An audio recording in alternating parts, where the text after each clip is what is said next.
Hi, everybody. This is Todd Krieger.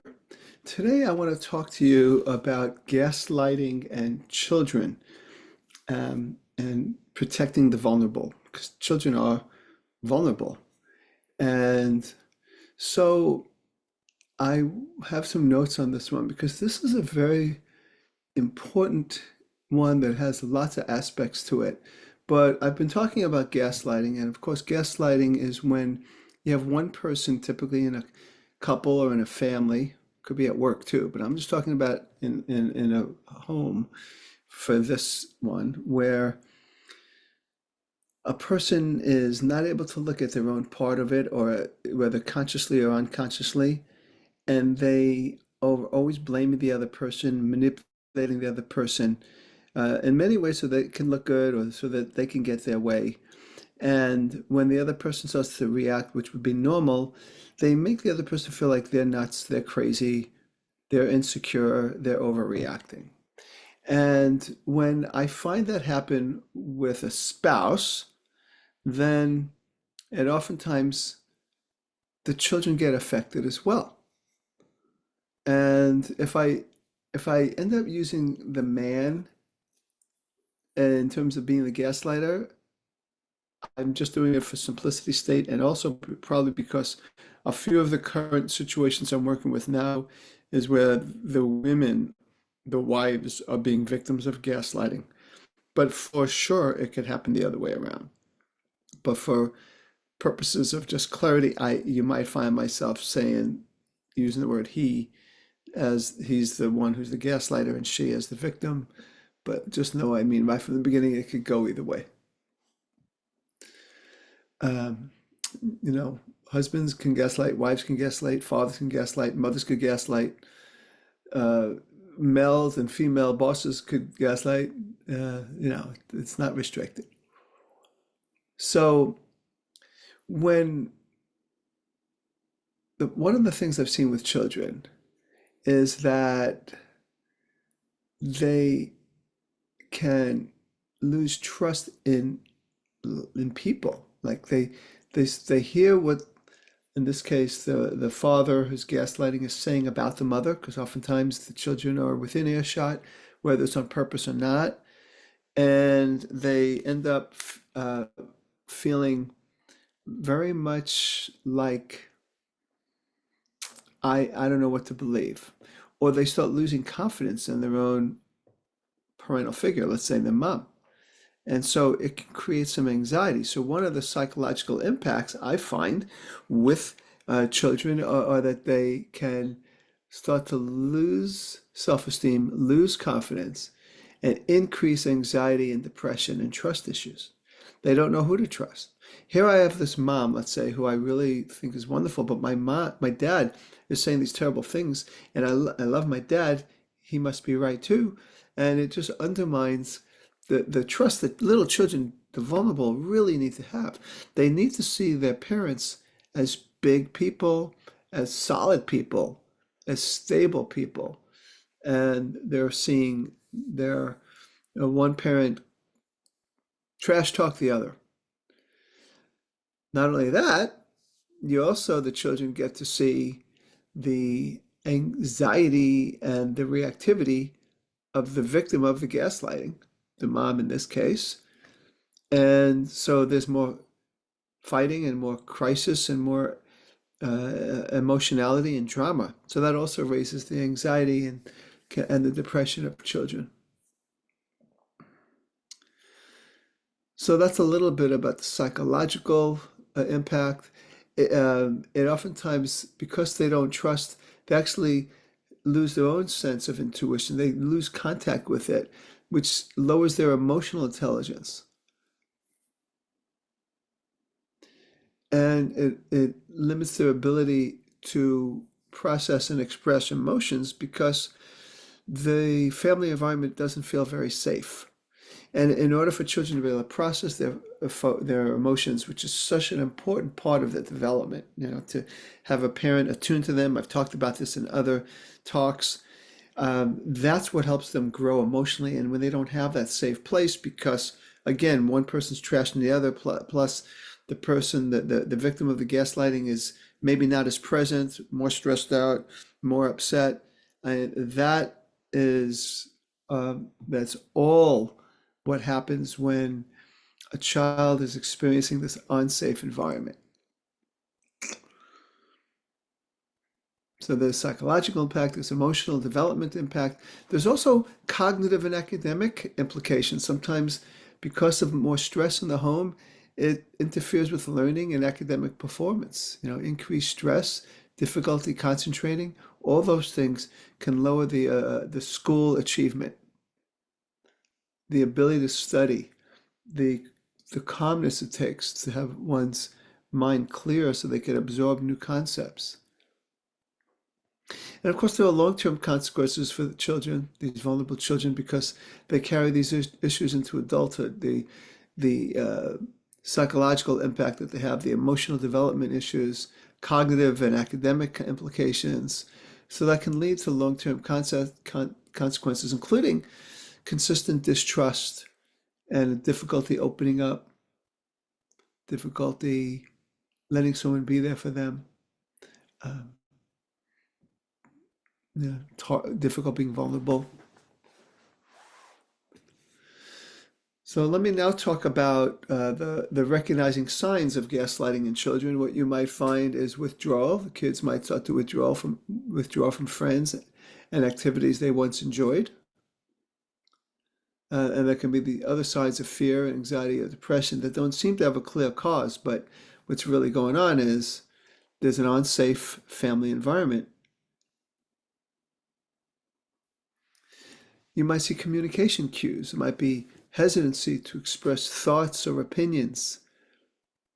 There could be statements that they make reflecting low self-worth or self-doubt, especially if these are new, like you didn't have it before. Sometimes as the gaslighting increases, as the stress level goes up, as the children get older and more aware, you might find these statements of low self-worth, but what's really going on is they just have this insecurity because they don't have that stable parent or parents to rely on.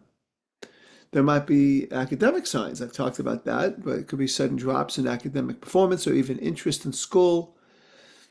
They can oftentimes feel misunderstood by peers or adults and let you know that.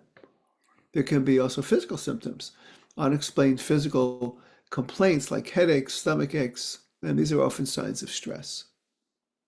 Okay, so we see, what happens, what to look for, what signs. Now, what are some strategies for intervention and support for these vulnerable people and these gaslit families? Okay, I talk about safety and I talk about the lack of it. I talk about distrust. So obviously, the number one thing that I need to first talk about is the importance of creating a safe and trusting environment. There has to be an importance placed on building a supportive relationship where the child feels safe to share feelings and experiences. There are times when we need to bring a grandparent in, an aunt, an uncle, a good family friend. Uh, of course, it goes without saying that the couple needs some therapy. It goes without saying that the victim of the gaslighting, if the gaslighter doesn't want to participate, hopefully they will, but if they don't, needs to talk to people and process and get better and maybe seek out therapeutic support, professional support for sure. When you're a victim of gaslighting, I highly recommend that. I've said that before. Now, and the child might need that as well. They might need to seek out mental health professionals, school counselors, child psychologists to help them deal with their own anxiety and give them a safe place to express themselves. Sometimes in gaslit families, it's not so easy to find a safe place within the extended family because lines are drawn, people take sides. There's not a real clear, what we call holding space, where a person can hold a space for the child to say whatever they need to say.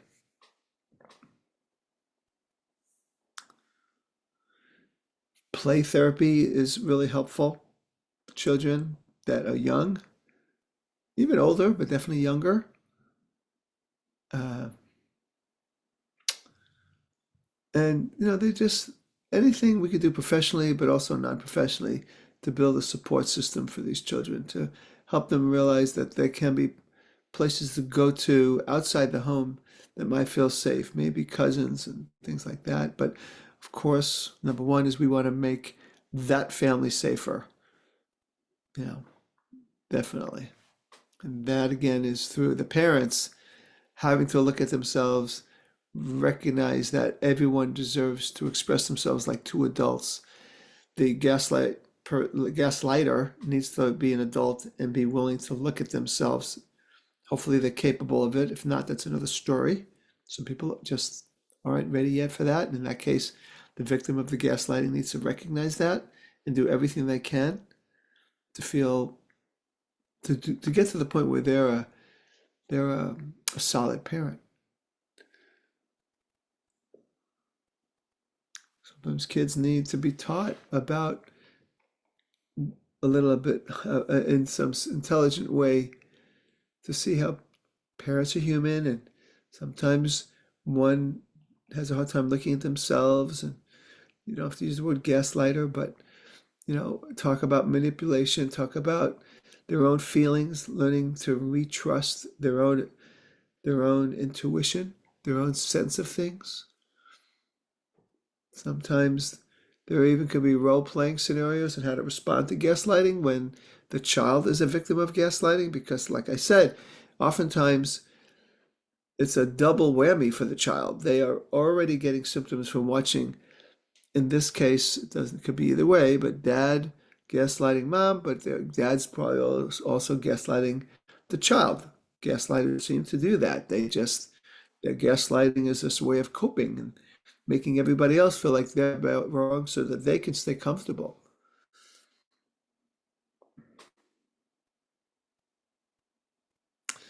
So it is important to not sacrifice the children.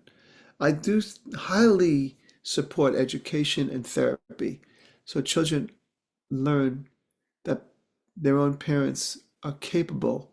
They love you. They're there for you, and you have to be honest about it. But usually, in these families, you could find good things about the parents, and also at the same time help them see that parents have issues and that they're okay. It's hard with kids. That's why hopefully parents are in on this therapy so that they can create a safe environment for the children to talk. Because really, that's the best and only powerful way to help the child feel safe and diminish the consequences, the symptoms of being in families where gaslighting happens. So, to summarize, it's important to recognize and address the gaslighting towards children, whether, again, they see it vicariously through the parents, one parent doing it to the other, or they also being gaslit themselves where they're not validated at all.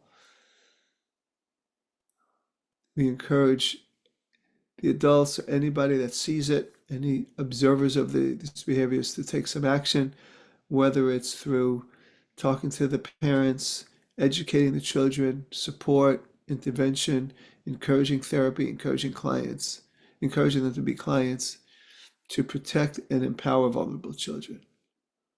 And then there are resources. There are literary resources, videos that maybe people could to read or watch. There's hotlines, there's websites, there's local organizations. This is a big deal. We want to be able to do whatever we need to do to help. And if you're watching this and share this video, if you know others that are going through this, we want to raise awareness because it's very common and it's a very negative effect. So definitely feel free to make comments. I'm always interested interested in what people are feeling and saying. And I surely didn't cover the whole gamut of this, that is for sure. Um, it's it's a big topic. It's an important topic. It's one it can be very destructive, but with awareness and with boldness and with courage and with the desire for freedom from gaslighting as individuals, as families, and most important for the children to be free of those effects, you know, we can do things about this. So thanks for listening. I appreciate your time. And again, like I said, share with anyone you know that might be going through this. This is Todd Krieger, making the world safe for love.